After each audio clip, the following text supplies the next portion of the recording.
అంటే మీరు సినిమా చేసిన ప్రతి ఒక్కరు ఆ! వాళ్ళు మీకు ఖచ్చితంగా ఫ్యాన్ అయ్యో! అయిపోతారైతే. ఆ! ఆ!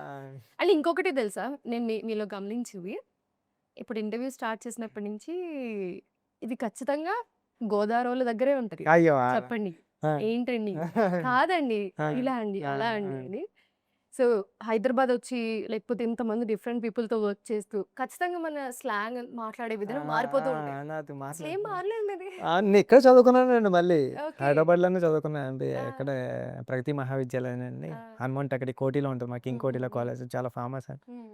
అక్కడ చదువుకున్నా కానీ ఎందుకో మాది గూడా గోదావరి. ఆ! హ్మ్. ఎక్కడ? మాది మండపేట. ఓహ్! ఓహ్! సూపర్ అలా అండి. అనిపిస్తుందా మీకసలు? లేదండి. అసలు కానీ మీది అలా అనిపించలేదా? మండపేట రామచంద్రపురం అలాగా? ఆ! రామచంద్రపురం నేను అట్లా అట్లా వెళ్ళేవాడిని బస్సులో అలాగే వెళ్ళేవాడినమాట. అనిపిస్తుందా? కానీ అసలు లేదు మీది. మీరు చూడండి అసలు ఇప్పటికి గూడా మీరు అయ్యో! లేదండి, కాదండి అని హ్మ్. మేబీ అందుకేనేమో రామ్ చరణ్ గారు ఖచ్చితంగా అంత ఇష్టపడుతున్నారు మిమ్మల్ని. ఏమోండి. మేబీ అయ్యుండొచ్చండి. ఆహ్, అంటే మనం కష్టపడుతూ ఉంటే ఎవరైనా సరే మన వర్క్ చూసి హ్మ్.